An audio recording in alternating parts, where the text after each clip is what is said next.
Seorang mukmin harus mengetahui, tatkala dia mengetahui tentang jeleknya maksiat dan keburukannya maksiat, maka dia akan berupaya untuk menahan dirinya dari perbuatan maksiat tersebut. Kemudian yang berikutnya, di antara yang disebutkan oleh Imam Ibnu Qayyim tentang masalah ini adalah memikirkan akan nikmat-nikmat Allah Subhanahu wa taala yang demikian banyaknya. Zikrun nikmah itu akan mencegah seorang dari berbuat jelek. Dalam kehidupan kita sehari-hari, kita ini sehari-hari ya berinteraksi dengan manusia. Ada orang yang kita berikan kepada dia kebaikan, ya. Apa yang kita miliki kita berikan, ya. Kalau orang itu mempunyai perasaan kemanusiaan, tidak usah bicara masalah suatu hal yang didorong oleh agama. Kalau orang itu punya perasaan, ya, dia masih ada rasa dia perasaannya. Dia itu kalau akan berbuat jelek kepada orang berbuat baik, dia akan menghindarinya. Karena dia, wah, orang ini baik pada saya. Orang ini selalu mengingat saya. Dia selalu memberikan kebaikan kepada aku. Maka dia ada rasa tidak pantas aku berbuat keburukan atau membalas kebaikan orang ini dengan keburukan. Itu kalau perasaannya hidup. Tidak usah bicara masalah din. Kalau agama jelas mengatakan kepada kita untuk apa? Untuk berterima kasih, berbuat baik pada orang yang berbuat baik pada kita. Kata Nabi sallallahu alaihi wasallam dalam hadis sahih, la yashkurullaha man la yashkurun nas. Tidak bersyukur kepada Allah orang yang tidak berterima kasih kepada manusia. Tidak bersyukur kepada Allah orang yang tidak berterima kasih kepada manusia. Ya, jadi dengan seorang mengingat akan nikmat-nikmat Allah demikian banyaknya yang Allah berikan kepadanya, ini akan mencegah dia dari berbuat kemaksiatan kepada Allah Subhanahu wa taala. Kemudian yang keempat, ya, di antara yang disebutkan oleh beliau rahimahullah taala adalah seorang itu hendaknya memikirkan tentang ancaman Allah Subhanahu wa taala terhadap maksiat yang dikerjakannya. Allah mengancam, ya, ancaman Allah Subhanahu wa taala. Allah mengancam orang berbuat kekufuran, kemunafikan, kesyirikan, ya, dan maksiat-maksiat yang lainnya. Ya, Allah mengancam. Maka dengan dia menanamkan rasa takut dalam dirinya, ya, dan dia mengingat akan ancaman Allah Subhanahu wa taala kepada orang yang berbuat maksiat, ini akan mencegah dia dari perbuatan kemaksiatan. Makanya di dalam Al-Qur'anul Karim itu selalu dipadukan antara janji-janji Allah bagi orang-orang yang beriman dan bertakwa berupa surga, ampunan, dan berbagai kenikmatan. Kadang-kadang itu dan banyak dalam Al-Quranul Karim atau hadis-hadis Nabi SAW digandengkan dengan ancaman Allah Ta'ala kepada kekufuran, kemaksiatan, ya. Ini untuk di satu sisi memberikan sugesti untuk orang berbuat kebaikan dengan nikmat yang Allah janjikan bagi mereka berupa balasan Allah. Di sisi yang lain dan ancaman-ancaman yang Allah berikan supaya mereka takut pada Allah Subhanahu wa taala. Ini metode Al-Qur'anul Karim di dalam memberikan atau mendorong seorang untuk beramal baik dan menjauhi perbuatan-perbuatan yang maksiat. Nah, ini namanya at-targhib, uslubut targhib wat tarhib. Uslub at-targhib wat tarhib, yaitu dorongan untuk berbuat dan menyebutkan janji-janjinya dan ancaman, ya, dan berupa supaya orang itu meninggalkan kemaksiatan, takut dari maksiat, dan menyebut ancaman-ancaman dari Allah Subhanahu wa taala akan maksiat tersebut. Ini namanya at-targhib wat tarhib. Dan banyak ulama menulis kitab-kitab yang namanya kitab targhib wat tarhib. Ya, anjuran beramal kebaikan, disebutkan pahala-pahalanya, ganjaran-ganjarannya, dan larangan-larangan yang juga disebutkan di situ, ancaman-ancaman Allah bagi orang yang melakukan larangan-larangan tersebut. Ini supaya ada keseimbangan, ya, dan supaya seorang beramal, ya, dengan ilmu dan karena Allah Subhanahu wa taala. Kemudian yang berikutnya yang terakhir, masih banyak sebetulnya, seorang mohon pada Allah taala. Mohon pada Allah Azza wa Jalla, berdoa pada Allah agar Allah membersihkan dirinya. Dan ini diajarkan oleh Nabi sallallahu alaihi wasallam dalam banyak doa beliau. Allahumma ati nafsi taqwaha wa zakkiha anta khairu man zakkaha anta waliyuha wa maulaha. Itu di antara doa. Allahumma ati nafsi taqwaha. Ya Allah, berikanlah kepada jiwaku ini akan ketakwaannya. Allahumma ati nafsi taqwa. Karena kalau jiwa itu bertakwa pada Allah Ta'ala, dia akan menghindar dari kemaksiatan. Kalaupun terjerumus dalam maksiat, dia itu akan segera kembali kepada Allah Ta'ala. Karena di antara sifat orang-orang bertakwa itu, bukan berarti orang bertakwa itu tidak terjerumus dalam maksiat. Tidak. Bahkan Al-Quran menyebutkan, di antara sifat orang bertakwa itu, alladzina idza fa'alu fahishatan aw zalamu anfusahum dzakarullaha fastaghfiru lidzunubihim. Bahwa di antara sifat orang-orang bertakwa itu, kalau mereka fa'alu fahishatan, melakukan perbuatan yang keji, aw zalamu anfusahum, atau mereka mendolimi diri mereka, dzakarullah, segera mereka mengingat Allah, mengingat akan azabnya, mengingat akan ancamannya, fastaghfiru lidzunubihim, lalu mereka segera mohon ampun pada Allah akan dosa-dosa mereka. Ya. Jadi itu yang harus ditanamkan juga. Orang yang bertakwa itu bukan orang bersih, murni, tidak ada dosanya. Siapa di dunia ini orang yang tidak ada dosanya? Ya, tidak mungkin ada. Ya. Maka dari itu yang terpenting seorang segera mohon ampun pada Allah Subhanahu wa taala. Ayat tadi disebutkan dalam surat Ali Imran ayat 135. Ayat 135, walladzina idza fa'alu fahishatan aw dhalamu anfusahum dzakarullah. Ya, mereka segera mengingat Allah untuk bertobat pada Allah Ta'ala. Jadi Allah mati nafsi taqwaha. Ya Allah, berikanlah kepada aku, kepada jiwaku ini akan ketakwaannya. Ya. Wa zakkiha anta khairu man zakkaha. Dan sucikanlah jiwaku ini. Siapa yang terbaik mensucikan jiwa? Allah Ta'ala.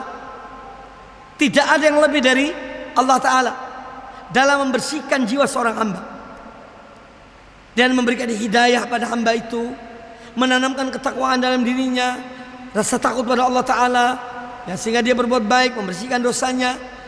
Itu yang terbaik membersihkan jiwa itu Allah Ta'ala. Wa zakkiha anta khairu man zakkaha. Ya Allah, sucikanlah jiwaku ini, karena sungguhnya engkau sebaik-baik yang mensucikan jiwa manusia.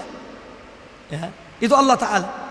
Maka kita mohon pada Allah Ta'ala agar Allah membersihkan jiwa kita, ya, dan mencegah dari perbuatan maksiat, dan menahan diri dari perbuatan maksiat. Wa zakkiha anta khairu man zakkaha anta waliyuha wa maulaha. Engkaulah walinya, engkau yang pelindung jiwa ini, hanya engkau ya Allah. Anta waliyuha, ya, engkau yang akan sebaik-baik membersihkannya, karena engkau adalah wali daripada yang menjaga jiwa kita. Kemudian yang terakhir, satu contoh doa Nabi SAW dalam masalah ini juga. Allahumma inni a'udzubika min ilmin la yanfa, wa qalbin la yahsha, wa nafsin la tashba, wa da'watin la yustajabu laha. Ya, Allahumma inni a'udzubika, ya Allah, aku mohon pada engkau dari ilmu yang tidak bermanfaat. Ya, ilmu yang tidak bermanfaat itu ilmu yang tidak bisa merubah diri seseorang. Ya, Allahumma inni a'udzubika min ilmin la yanfa, wa qalbin la yakhsha, dan dari hati yang tidak khusyuk, karena sibuknya dengan dunia, sibuknya dengan maksiat, maka dia tidak pernah khusyuk dalam ibadahnya pada Allah Ta'ala. Tidak ada rasa takutnya. Ini kita mohon perlindungan pada Allah dari yang kedua ini. Wa qalbin la yakhsha, wa nafsin la tashba.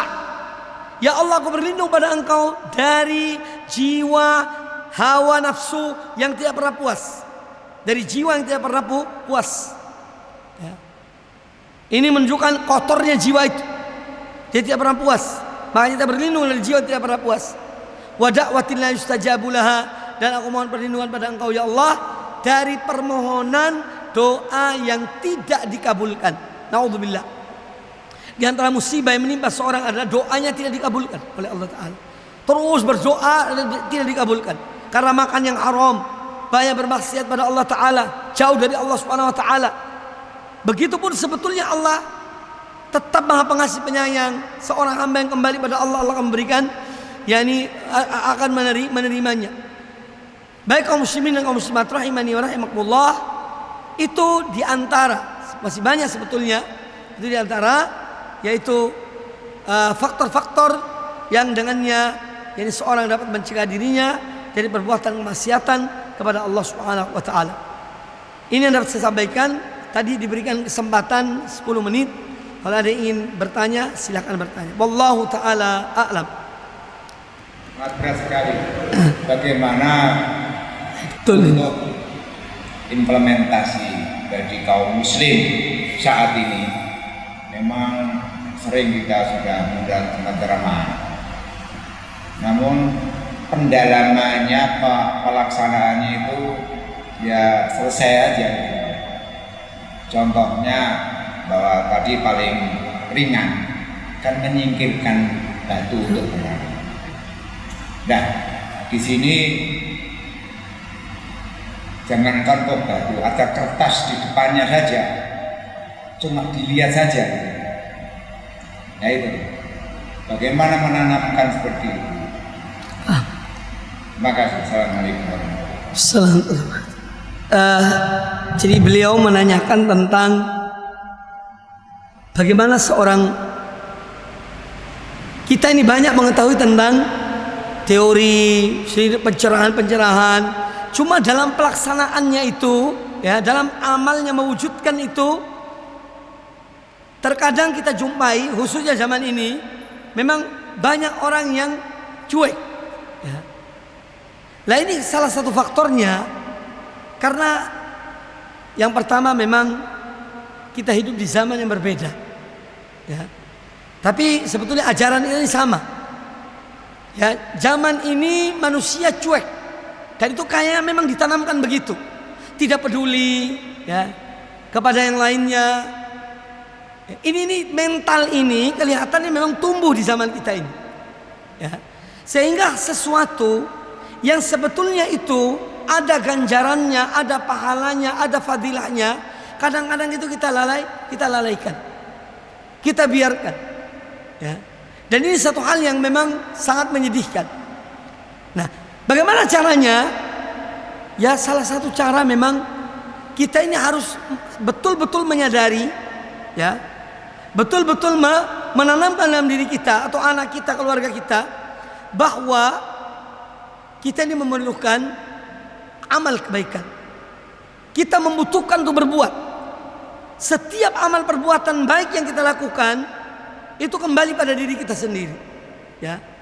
Makanya saya sering jadi menasihati kadang-kadang kepada siapa saja dalam hal beramal itu ayat yang gampang, ya. Ini untuk menanamkan pada mereka, jangan meremehkan yang kecil, yaitu firman Allah Ta'ala sering kita dengar dalam sholat waktu, faman ya'mal mithqala dzarratin khairan yarah wa man ya'mal mithqala dzarratin syarran yarah. Selalu dengungkan, ya. Ini akan mendorong seorang untuk berbuat kebaikan. Barang siapa yang melakukan satu amal kebaikan walaupun satu titik debu, ya, dia akan melihatnya, dia akan melihat balasannya dari Allah Ta'ala. Dan barang siapa melakukan satu keburukan walaupun sedikit debu, dia akan melihatnya.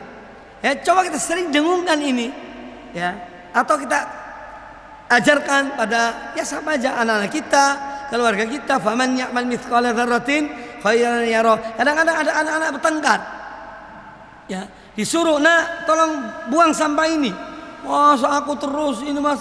Itu faman ya'mal mithqala dzarratin khairan yarah. Barang siapa melakukan satu amal kebaikan walaupun setitik debu, dia akan melihatnya. Bisa, kadang-kadang itu bisa menyadarkan demikian, ya. Jadi ini masalah penanaman akidah, ya, keyakinan pada itu salah satu cara, ya. Yang mungkin masih ada cara-cara yang lain, ya, bagaimana menanamkan mereka. Maka seorang sudah berpikir untuk dirinya. Dalam beramal baik itu kita harus ego, ya. Dalam beramal kebaikan kita harus ego, aku yang melakukan, jangan orang lain, biar aku, ya. Itu tanamkan dalam diri kita. Karena apa? Inilah yang bermanfaat bagi kita. Ya, yang bermanfaat bagi kita di akhirat ya ini. Ya, kadang-kadang kita buang waktu untuk hal yang tidak bermanfaat.